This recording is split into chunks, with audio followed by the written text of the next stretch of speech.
Hey everybody, how are you tonight? It is Cheryl, and this is my She Shed. I am taking over the Tardis zone tonight, and that means it's a null-free zone, so it's going to be full of love and happiness and stuff. And before anyone asks, yeah, the hand's doing better. It's still kind of scary, but just to start off for a few things, welcome. And before we start, if you're new to the channel, I hope that you'll stay and listen for a bit to what I have to say, my rambling thoughts and whatnot. And if you are a returning zoner, thank you so much. I still hope you'll stay and listening to my random thoughts. This stream is for entertainment purposes only. I see you, Noel. Yeah, back off right back at you. And it includes my opinions and mine alone. So feel free to participate in the chat. Make sure your comments are please be kind and helpful. If they're not kind and helpful, they may or may not be removed, or they'll just probably be ignored. So don't be a garbage person and don't spread hate to anyone anywhere, but especially in the comment section. Before I get started, there's something extra special tonight, and I really hope she's watching. My lovely, sweet friend Renee is she has sent me something, and I've got it, and I'm going to open it. Noel has actually just undone the box for me so I can get into it. I have no idea what it is, so I'm really excited. So thank you, Renee. I can't wait, and let's get to it. So,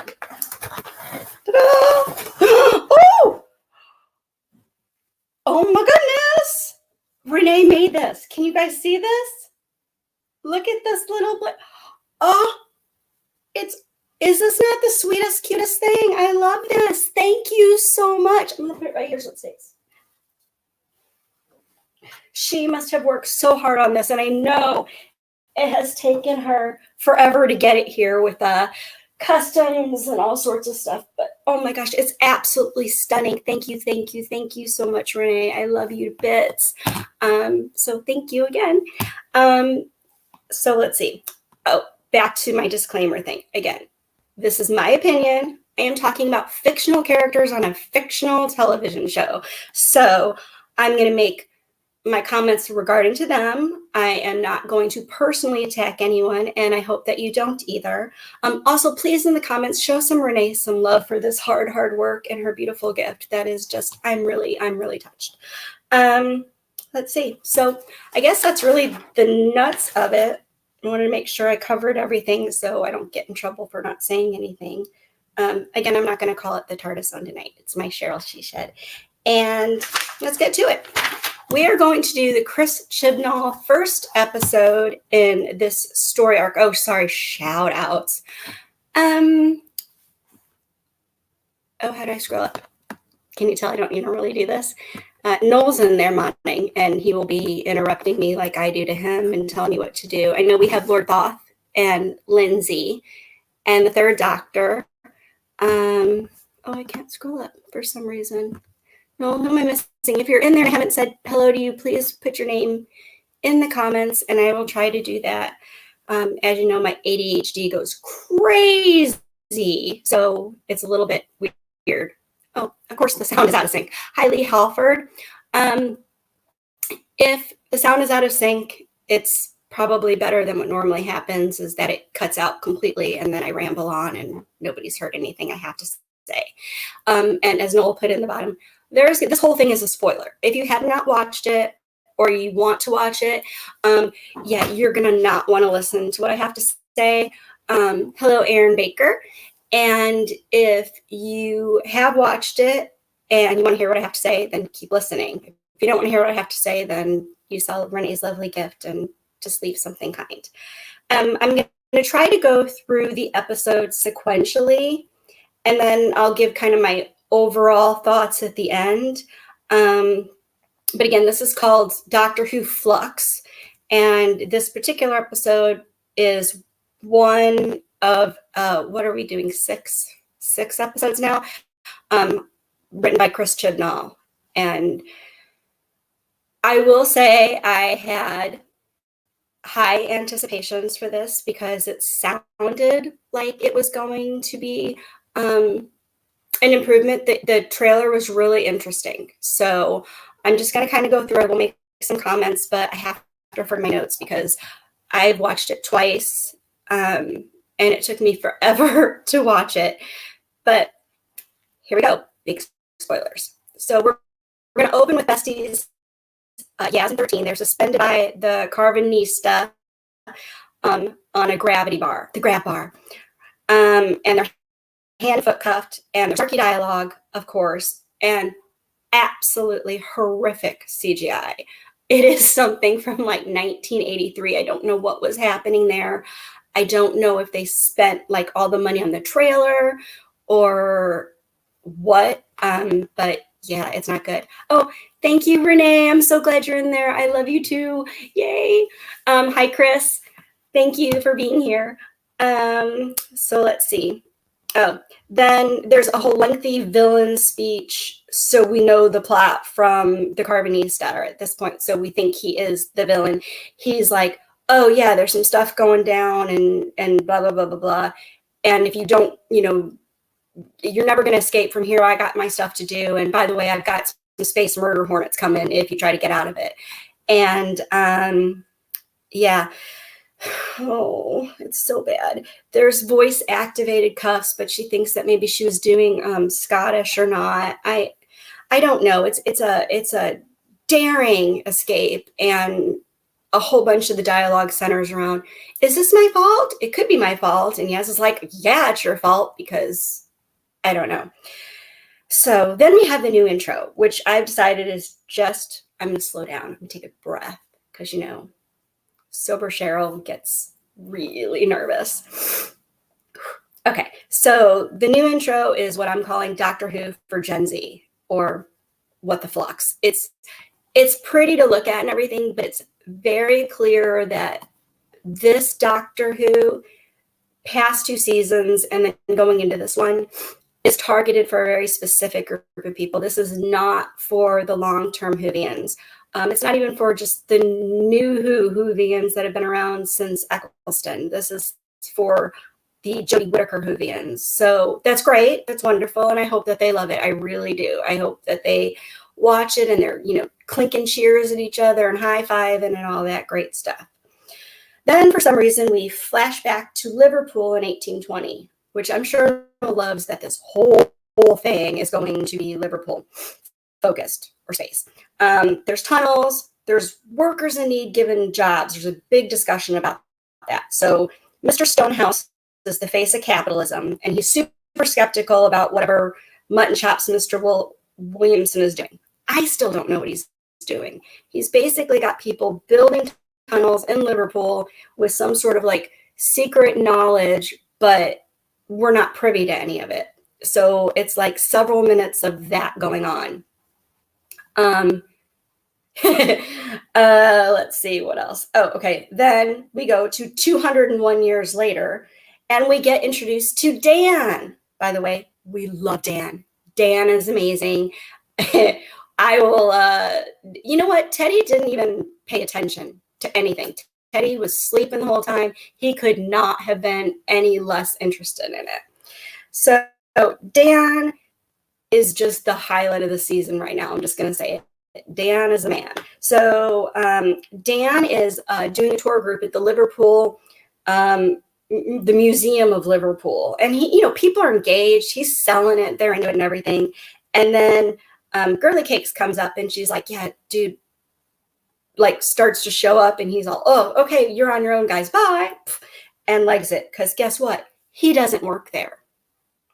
I don't know why he doesn't work there, but he does get to snag a date with Diane, who tells him that the boss is going to fire him or kick him out or ban him or something if he never shows up again. But nutshell, he's super scousy. He's very, very scousy. Then we go back to Tardis trouble. So they're having difficulty getting back to Earth. And then there's some sort of psychic transmission that happens about the swarm, which we don't know what the swarm is. We just know that it's the swarm. And the swarm's escape from incarceration. And he's very Hannibal Lecter-y. He really is. He gives a big villain monologue about everything, and it has a whole Silence of the Lambs intro kind of thing, because the two girls coming in to check on him before he escapes are like, "Ooh, this is fine. It's not fine. I don't know. It's weird." I'm sorry that this review is kind of sketchy. It's just, I guess I'll clarify. I don't feel like the episode flowed like they normally do in Doctor Who. I felt that it was very much scene, scene, scene, scene. So, and I think, to be fair, and you'll notice later on when I get to it, it's the first probably 20 minutes of it are really boring and probably could have been a lot less. I know that they were doing the longer episode. Hi, TARDIS time. Hi, Jody. But then the end of it kind of speeds up. So there's like a 10-minute section that's pretty cracking, and I'm into it. It's great. Then the TARDIS is leaking. So thanks, Jazz. She points that out, and it seems to be a big deal. And it's obvious it's leaking. There's goop coming down. So we can figure that out. And, she's like, "Oh, we have to go October 31st, trick or treat." And, 13's like, "Oh my gosh, that's what the psychic vision said. There might be a connection." It's not the same as a Christmas episode. A Halloween episode doesn't really have the same feel. However, then we cut to Dan. Dan makes me smile. Dan is working at a food co-op, and he's helping everyone out. He's lovely. And the boss of the co-op is offering him, food. And he's like, no. And she's like, "At least take some soup." He's like, I'm way too nice for the soup. You keep the soup. Someone else is going to need it. And did I mention we love Dan? Because we do.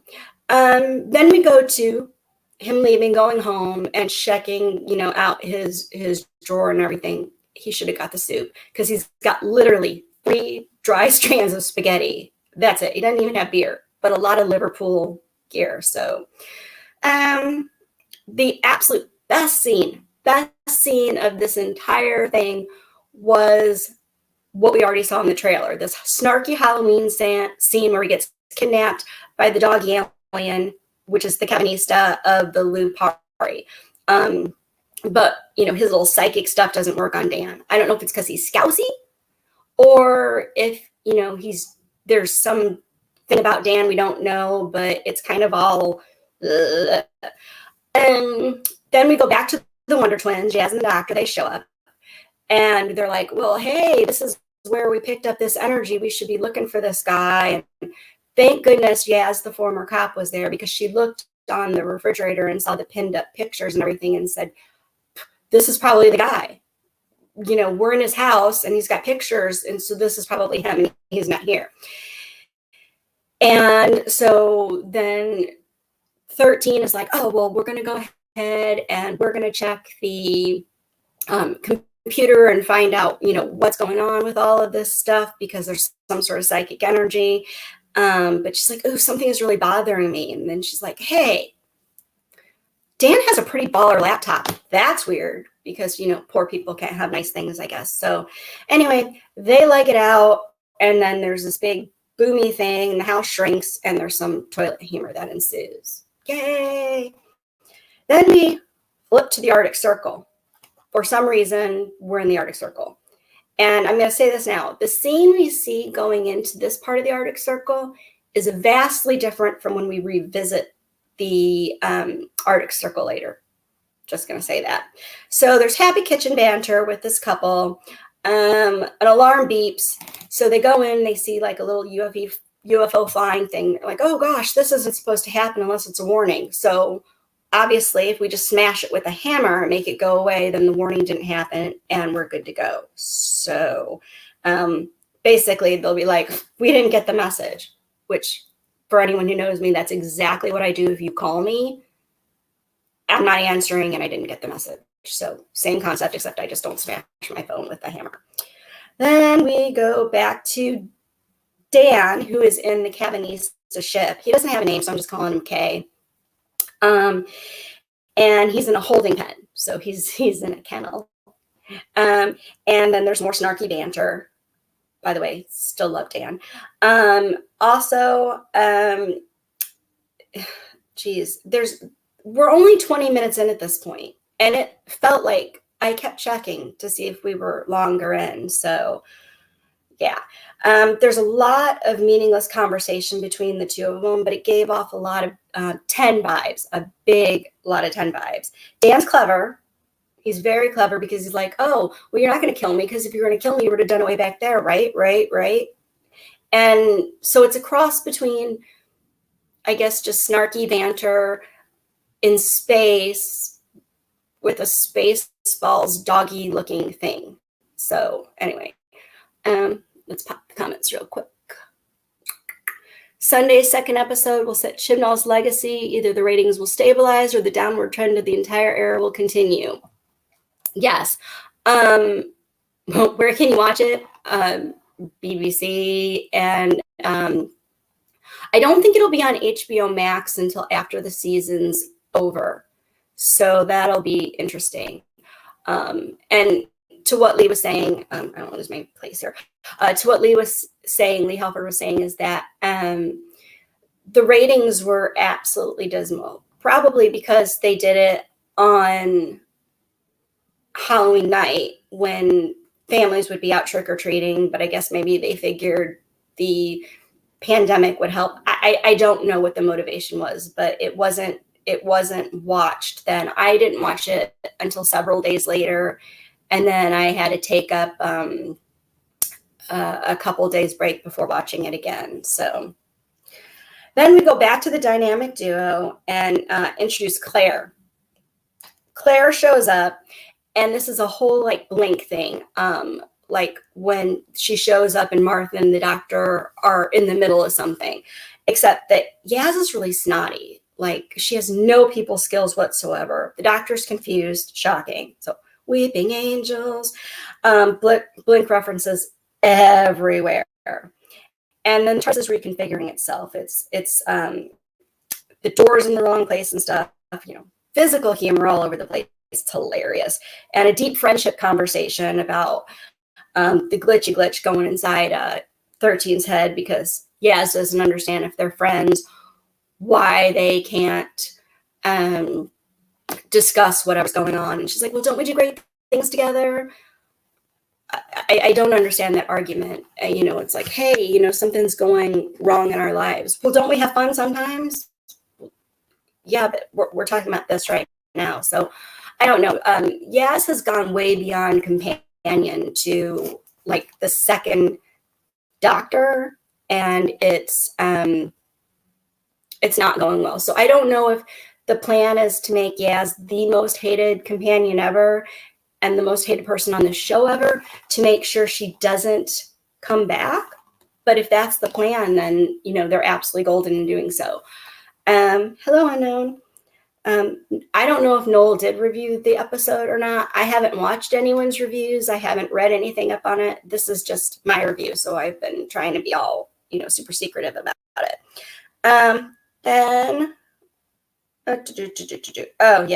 Then we see back to Claire after she's been like, oh, I'll see you in the past or whatever. And even though she knows all this, Weeping Angel shows up and she still manages to get zapped off in the past. And I don't know who Claire is. I don't know what her story is. I don't know what her purpose is, but maybe we'll find out. Maybe we won't. Then we go to the cleverly titled Observation Outpost Rose with Officer Binder. He hates his life. He obviously hates his life, and he likes to say as per a lot. And then signs off of his things with go to hell. Don't know why. Maybe he's just not happy with his outpost, but he's like, again, nothing ever changes. It's the same until it's not, until it's different. And then things change. Also, this is just a personal thing. His talking computer interface really bothered me with this inconsistent banter. He's like, hey, computer, can you do this? It's like, absolutely, sure thing, bud. And then later it becomes all professional. So that's just me. Vinder's watching everything get destroyed. Think he's probably concerned. Now we pop back to the Arctic Circle. Like I said, different view. It's in a different location. I don't know what's happening with this. I don't know if that's a continuity error or if it's something to do with the Arctic Circle being in some sort of like time portal or something like that.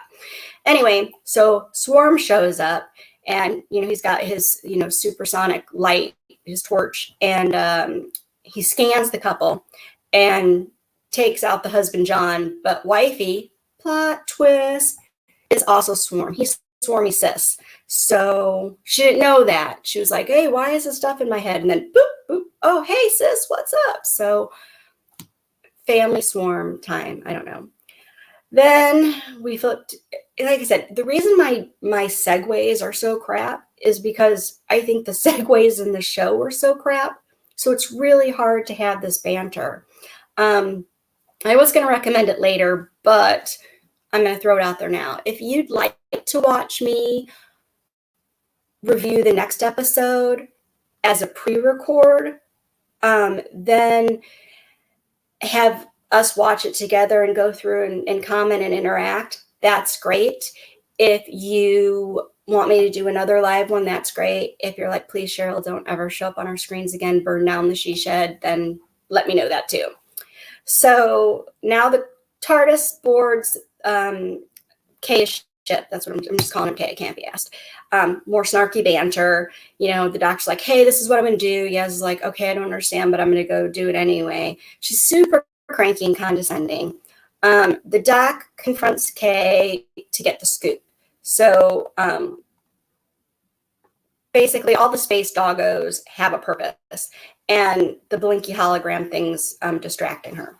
Then we cut to Yaz rescuing Dan, but as she does so, she has to let him know why she's amazing, why she's so why she's so awesome and stuff. And he's like, oh, thanks, lady, or thanks, girl, or thanks, love, or something. And of course, that is not okay with Yaz. Yaz is not having that. So she basically is like, yeah, don't give me your kind of crap. You're lucky I saved you. And, so he was inappropriately social with his, or socially wrong with his thinking. I don't know. She was really being just rude as all get out. And we love Dan. I'm going to just keep saying it. We love Dan. That's hashtag we love Dan. That's my whole summary of this episode. Hashtag we love Dan. So, space doggos are going to save all the humans. That's why Kay's kidnapped him and not really kidnapped him, he's saving him. But we find out later he's a little early. Blah, blah, blah. It's just really, at this point is where it starts to get interesting. So anyway, now we see that the flux is coming. Nope, it's already here. And fluxing hell, it's all over the shop. But I don't know. It's like a swarm. So the flux is a swarm of something, but the swarm are the people, right?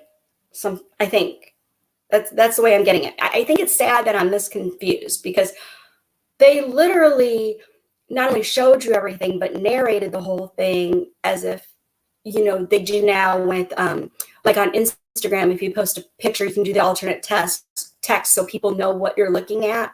That's kind of how this whole episode went, where it was everything on the screen, but then a constant narration because apparently we are too stupid to understand what's going on. But if we're not, Chibs thinks that we are. Then Vinder legs it out at the escape pod outpost before it just goes boom. Then the doctor and Kay have some more snarky banter about the flux continues, about the saving the humans. And by the way, doggo ships are the shite. They are like, got it all going on. And then Yaz and Dan come in and Dan's like, hey, and that was some bullshit. And Yaz is like, I told you to shut up. Yaz, we love Dan. Almost done, y'all. Then we have a big dramatic escape with running because we have to have running. And I'm okay with that. I'm okay with that. The TARDIS is still wonky and it's bigger on the inside discussion. And you know what? Dan's just not impressed. He's like, cool. And Yaz has just horrible people skills. I don't know what her deal is, but he's like, what's happening? So the doctor and Yaz do actually, I think it's just the doctor, does a 20-second recap of the past 40 seconds, which is what I wish I could have seen, just the 20-second recap of the past 40 minutes. Now we go 30 trillion light years away to the Santarans, and we have cheeky banter, and the taters all have blight. I don't know what's wrong with them. They don't look right. I really miss Strax because these guys are unfunny. Yay, they're excited about the flux because, they like to fight. But these tots are messed up, y'all. Then we have the doctor yelling at the TARDIS because it's not flying right, and Yaz is all smug about it, and the cloister bell is ringing, and it means the TARDIS is worried. Incoming flux! Mass chaos ensues after another psychic vision, which shows the mass chaos. So, you see why I'm struggling with this, right? And in case you haven't picked up on it, not loving it. Dan, yes, love Dan. Not the rest of it. So then she gets psychically transported to the flux, and they have this angry history together discussion, but she doesn't know anything about it. And he's given off serious Voldemort vibes, like with the missing nose, and hasn't slept for a while. He's got really dark circles and stuff, but it doesn't really clear anything up. It's just, oh, you don't remember, but we've got history, and I can't wait to kick your butt again. So I don't know. I don't know. Lee makes the point that given the number of cultures that treat dogs like vermin, I wonder how they'll feel about being rescued by space doggos. That's actually brought up because Kay is all like, yeah, well, I'm saving the humans. And the doctor's like, well, how do you think they're going to feel about that? So there's that. Unknown. What if the master's Dan's friend and made the northern doggy arrive early because he was even confused how he arrived back before the other dogs and the house shrunk like something the master would do? Maybe. Who knows? Kind of who cares at this point? I mean, I hope it gets better. I really do. And Leland, I actually wish just once, even though it would be terrible, I think it would be hilarious for the doctor to say something and Yaz make some comment and then her go, yes, queen! That would be brilliant. I'm for it. Let's, it's already shot, so can't do that. Maybe next time. Let's see. Psychic transfer. Oh, the TARDIS is now heading to Earth, and Kay is displeased. He's not happy that they took his human. It's pet, I guess. So now Diane's outside because remember she was having the date with Dan and she's clocked that she's been stood up. And then for some reason, because I had to watch subtitles, Azur, don't know who that is, no more explanation. Azur's like, psst, Claire, go inside. She's like, no, but it forces her to go inside. And it reminds me of the house from Blink. And I'm getting really confused thinking what is happening now. I'm like, is Azur a weeping angel? What is that? But no, I guess Azur is space cis because they said Azur, and that's what she said. She goes in, so it's the sissy flux hidey hole. And she's like, oh, I'm going to have some fun torturing you. We don't know why. I don't know why Claire is important. Don't know why Dan's important. I don't know why anyone is important in this. They're just supposed to be important, and you're supposed to care. The only person I do care about is Dan. He's the only one with the personality. He's funny. He's snarky in the right way. Again, hashtag we love Dan. So now we go to so now the doctor and Kay have decided to team up to save Earth because, the swarms come in big time. And it's a hot mess because nobody knows what's going on. It's messing with all of time and space and throwing things, out of things. And planets are going to be burning. And sounds like a lot of Doctor Who episodes we've already seen, doesn't it? But the Lupari Battalion is super clever. So they Lego themselves together and they protect Earth. But the TARDIS is in big trouble. So it tries to do this Hail Mary pass with the vortex energy thing. And it's a big fat fail. And then, right at the end, there's a big montage of horror for all, except the Santarans and the Flux, because they're celebrating. And then Next Sunday, we find out what's going on. So look at that. I summed that up in 30 minutes, a little less than 30 minutes. So now for some more of my thoughts. It was a Doctor Who episode because it said it was a Doctor Who episode. And it had a doctor in it. And she used her sonic. Still hate Yaz. Hashtag we love Dan.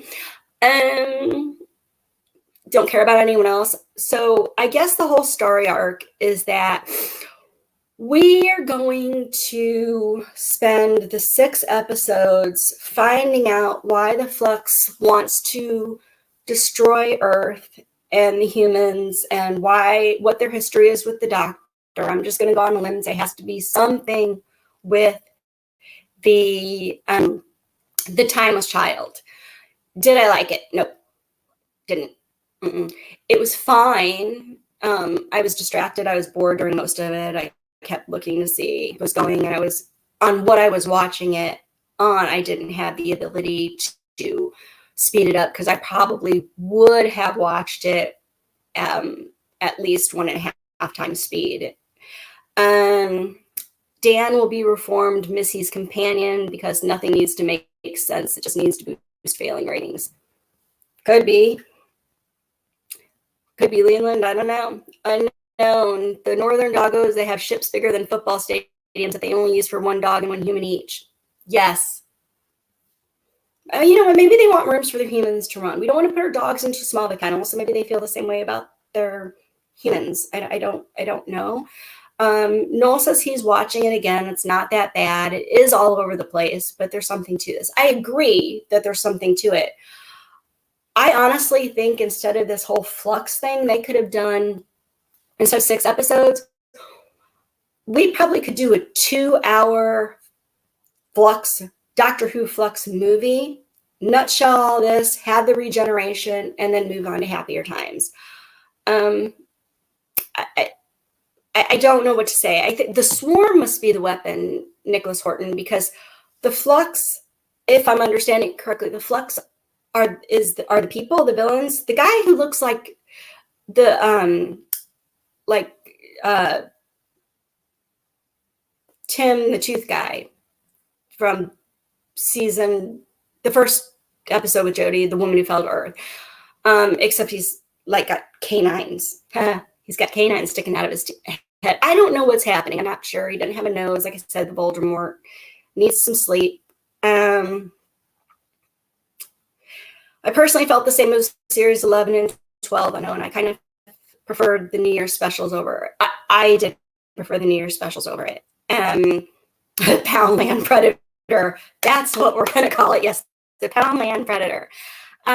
It's 6 hours long, so it has to be fleshed out or Tibbs will fail again, says Noel. Yes, but he could also fail easily in 6 hours and 6 individual hours. And I'm not gonna lie, y'all, I'm gonna have to have beverage or something to get through the other ones because maybe they're better that way. I don't know. It's kind of tragic. Unknown says he thinks the swarm are the villains and the Flux is the cloud.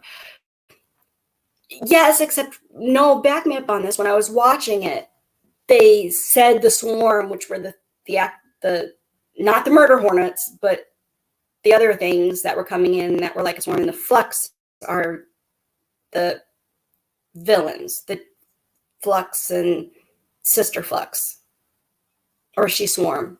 I don't see. This is the thing. We have names of things that are called the Swarm and the Flux, but it's confusing. I don't know, and honestly, I probably can't go bothered back to look. But let me check my notes, shall I? Let me check my notes. These Swarm and the Flux Storm.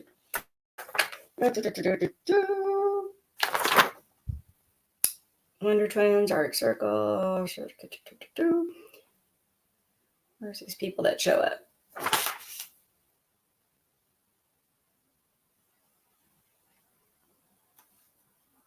Sorry for the dead air. I have to look. I am more critical than you because this was an absolute hot friggin' mess of garbage. But Scousey Dan, yay. The Swarm. Okay, you're right. The Swarm is the guy. The Swarm and Sister Swarm. They're the people. And the Flux are the flyy things. Like, give me strength, Lord, give me strength. I actually don't know what else to say. If you have anything else you want to put in the comments, that's really kind of all there is. Unlike Noel, I'm not going to go on for 3 hours because I don't have the energy. And it wasn't interesting enough for me to devote 3 hours. It's not like, oh, I don't know, reviewing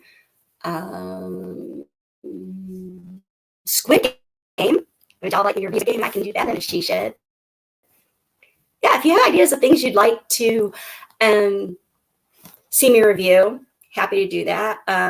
Totally obsessed with Squid Game, watched it twice, love that.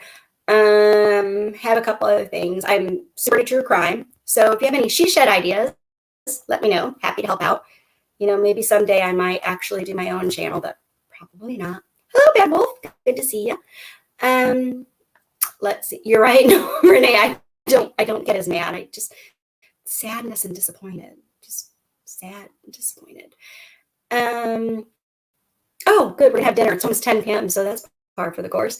Yeah, it does seem like it was made to be binged, but it was put out separately, and it's just, ugh,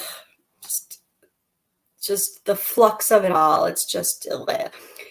So, like I said, that's really it. Noel's gonna do our dinner. Thank you for joining. Thank you for watching. If you were new, I'm awkward. And I am much better in writing than I am talking, so that's why I'm extra wonky. Teddy is in the other room, so he's not making an appearance tonight. He's all still settling down. And I hope you're going to come back and enjoy more episodes of She Shed unless I get canceled. Please like, share, subscribe, ring the bell, leave a comment below. Positive, please. But, you know, if you can't say anything nice, then, you know, don't, or just be mean. That's okay too. You're entitled to do that. I already brought up the thing about what we'd like to do next. So again, that's it. Be kind to everyone, everywhere. And I'm gonna cuddle with my blanket. Thank you, Renee. Thank you, thank you, thank you. So that's it. No, I don't know what I'm supposed to do next because you're running the show. So do I just leave the studio? Do I just smile?